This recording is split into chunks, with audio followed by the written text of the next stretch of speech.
महसूस करना कि हमारे दांत में कैविटी है या नहीं, हमें किस वजह से दांत में दर्द हो रहा है, क्या हमें अभी तुरंत डॉक्टर के पास जाना चाहिए, क्या जो हमारे दांत में दर्द हो रहा है ये एक डेंटल इमरजेंसी है, क्या मुझे इसके इलाज की ज़रूरत तुरंत और अभी है। तो आखिरकार आप पहचानेंगे कैसे कि आपको जो दर्द हो रहा है दांत में उसको आपको इलाज कराना आज ही ज़रूरी है, या आप 1-2 दिन रुक के कल भी इलाज करा सकते हैं। तो जी हाँ, हम बात कर रहे हैं कि आखिर आप पहचानेंगे कैसे कि आपको जो दांत में दर्द है वो एक डेंटल इमरजेंसी है या नहीं। तो आज हम इसी टॉपिक के बारे में बात करेंगे। मेरा नाम है डॉक्टर शबिस्ता जबी और आप देख रहे हैं क्लिनिकल डेंटिस्ट्री हब। वीडियो को पूरा अंत तक देखिएगा ताकि कोई भी ज़रूरी इन्फॉर्मेशन आपसे मिस ना हो।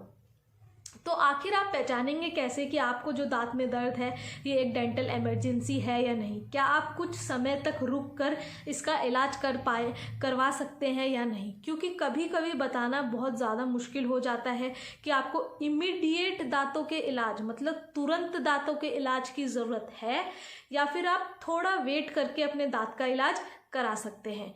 तो सबसे पहले जानते हैं कि पहली ऐसी कौन सी डेंटल इमरजेंसी है जिसके लिए आपको तुरंत डॉक्टर पे जाकर इलाज कराना है। जैसे कि आप देखते हैं बच्चे खेलते हैं, गिर जाते हैं, बच्चे खेल रहे हैं, गिर गए, दांत टूट गया, बहुत सारा खून बहा, आप ठीक है दांत टूट गया, आप दांत वापस से कैसे आएगा। तो उस कंडीशन में आपको ये चीज़ का ध्यान रखना है, आप तुरंत दांत को लीजिए, पानी से वॉश करिए उसको। आप दांत को जड़ से नहीं पकड़ेंगे, आप दांत को क्राउन मतलब जो बाहर दिखने वाला हिस्सा होता है ये, इससे होल्ड करेंगे, वॉश करेंगे और तुरंत कोशिश करेंगे उसे वापस से जो जिस सॉकेट से वो निकला है वहाँ पे उसे वापस पुश करने की कोशिश करेंगे। लेकिन अगर आप ये खुद से नहीं कर पा रहे हैं तो बस सीधे से उसे एक मिल्क में दूध में डुबो के तुरंत 30 से 60 मिनट के अंदर अपने डेंटिस्ट पर पहुंच जाए ताकि इस दांत को वहाँ पर बचाया जा सके। इस कंडीशन को हम एवल्जन कहते हैं। और अगर दांत वापस लगा रहे हैं तो इसे रीइम्प्लांटेशन कहते हैं।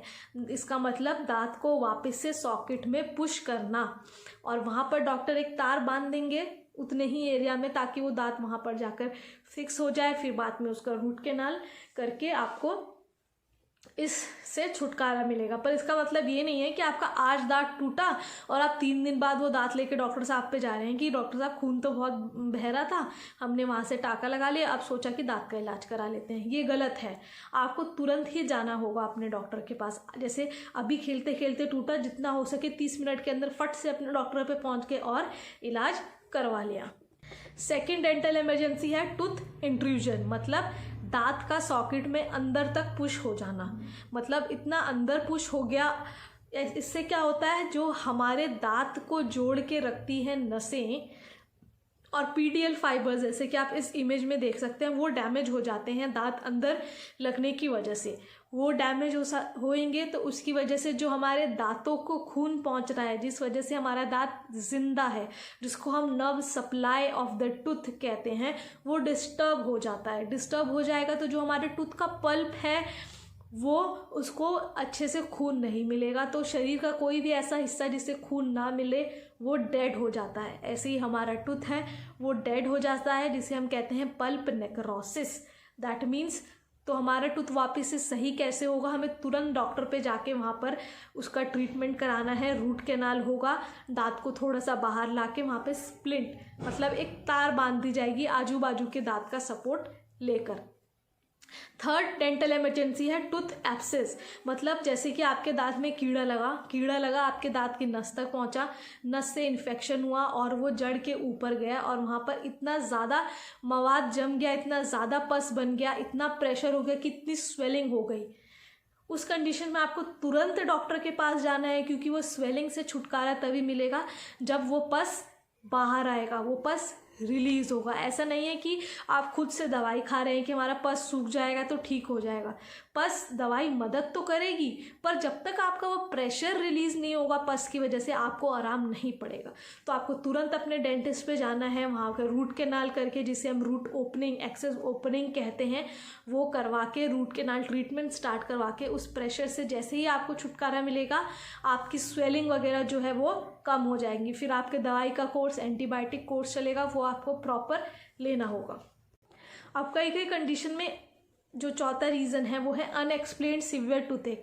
अब आपको मालूम ही नहीं चल रहा है कि आपके दांत में दर्द किस वजह से हो रहा है। जैसे मान लीजिए आपको अकल दाढ़ आ रहा है और दर्द बहुत ज़्यादा हो रहा है, तो इसका मतलब कई लोग कहते हैं कि हमें अकल दाढ़ आ रहा है, थोड़ा थोड़ा सा हमें महसूस हो रहा है, तो ये डेंटल इमरजेंसी नहीं है।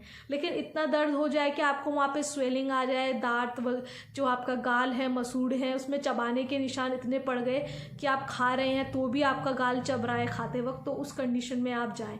और जो कारण होते हैं जैसे कि बहुत सी ऐसी कंडीशन है जिसमें हमारा टूथ एक भी है हो रहा है, लेकिन हमें कारण नहीं पता। लंबे समय पे हमें कभी चोट लगी थी, लेकिन डॉक्टर ने देखा कि ये तो सड़ा नहीं है आसपास से कहीं, लेकिन एक्सरे लेके देखा तो दांत में बहुत ज़्यादा हड्डी वहाँ गल गई है, जिसकी वजह से बार बार दर्द हो रहा है। पांचवा कारण है क्रैक्ड और फ्रैक्चर टूथ। मतलब या तो आपका दांत फ्रैक्चर है या फिर क्रैक हो गया है, आपने कुछ ऐसी हार्ड बाइट करी, कभी कभी कई लोग खाना खा रहे होते हैं उसमें कंकड़ वगैरह आ जाता है, उस पर बाइट कर लो तो दांत क्रैक हो जाता है और वहाँ से फ्रैक्चर हो जाता है। तो अगर ऐसा हो रहा है तो उस कंडीशन में आप तुरंत अपने डॉक्टर के पास जाएंगे, क्योंकि वो कंडीशन बहुत ज़्यादा पेनफुल होती है। डॉक्टर एक्सरे लेंगे, देखेंगे, अगर आपका पल्प दैट मीन्स आपकी दांत की नस इन्वॉल्व है तो उसका रूट कैनाल ट्रीटमेंट होगा। लेकिन आपकी दांत की नस इन्वॉल्व नहीं है तो वहाँ पे आप नॉर्मल कैप लगवा सकते हैं। कई बार एक लाइट सी लाइंस पड़ती है, तो उस कंडीशन में भी डॉक्टर को ज़रूर दिखा लें, क्योंकि हो सकता है कि अभी आपका पल्प इन्फेक्टेड ना हो, आपने उसे ऐसे ही छोड़ा हो और बार बार उसमें छोटी मोटी चोट लगती रही और आगे जाके वो पल्प नेक्रोसिस मतलब टूथ डेड हो गया हो, फिर तब आप जाएंगे तब ये होगा कि फिर आपको रूट कैनाल कराना पड़ेगा। तो ऐसी कंडीशन जो जहाँ कैप लग के आपका दांत बच सकता था, फिर आपको वहाँ पे रूट कैनाल करवाना पड़ेगा। सिक्स्थ रीज़न है जो कि एक डेंटल इमरजेंसी कंसिडर करते हैं, वो है कि अगर आपने कभी अपने दांत में फिलिंग करवाई थी, मान लीजिए बहुत लंबे समय से फिलिंग थी, अब वो फिलिंग निकल गई है और बार बार वहाँ पे खाना फंस रहा है, ठंडा गर्म भी लग रहा है, लेकिन आपने सोचा कि छोड़ो अभी बाद में करवा लेंगे, 6-7 महीने तक वो दांत ऐसे ही खुला रहा। अब जो दांत आपका रूट कैनाल भी नहीं जाने वाला था वो अब रूट कैनाल चला जाएगा। रूट कैनाल तो एंड स्टेज की मतलब टूथ की वाइटैलिटी, टूथ में जो नॉर्मल ब्लड सप्लाई हो रहा है वो लॉस हो जाएगी। तो अगर ऐसा कभी है कि आपकी फिलिंग निकल गई हो, वहाँ पे खाना बार बार फंस रहा हो, तो तुरंत जाके उसको वापस से फिल करा लीजिए ताकि आप एक्सट्रीम डिस्ट्रक्शन से बच सकें। तो आज का वीडियो यहीं तक रखते हैं। अगर आपको पसंद आया हो तो इसे लाइक शेयर करना बिल्कुल भी मत भूलिएगा, और अगर कुछ भी पूछना चाहते हैं इस वीडियो से रिलेटेड तो कमेंट सेक्शन में डाल दीजिए, मुझे इंस्टाग्राम पर भी मैसेज कर सकते हैं। और हाँ, जिन लोगों ने अभी तक सब्सक्राइब नहीं किया वो जाने से पहले सब्सक्राइब कर दीजिए, क्योंकि वीडियो बनाने में हम बहुत मेहनत करते हैं। आपका एक सब्सक्राइब हमें मोटिवेशन देता है और अच्छी वीडियो लाने के लिए। I am signing it off, take care, bye bye.